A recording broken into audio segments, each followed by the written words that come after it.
साइली डोंगा है सालाला समझना साइली तस्बिर झालाला समझना साइली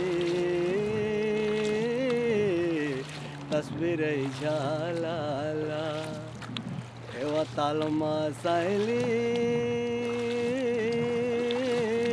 डोंगा है सालाला समझना साइली तस्बिर झालाला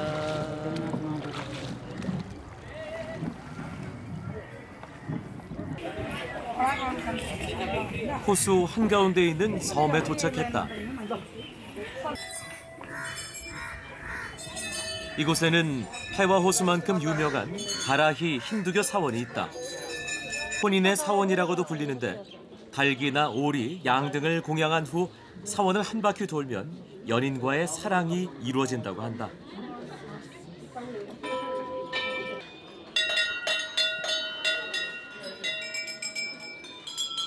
यस्तो हो अब विराटनगरमा हाम्रो सानो मन्दिरहरू हुन्छन् हाम्रो एउटा स्वरूप मात्रै हुन्छ यहाँ चाहिँ प्राकृतिकले दिएको हैन अब यो सबै के अरे हिमालयदेखि लिएर पहाडदेखि लिएर सम्पूर्ण कुराको आकर्षित र विश्वासको आधारले आउने हो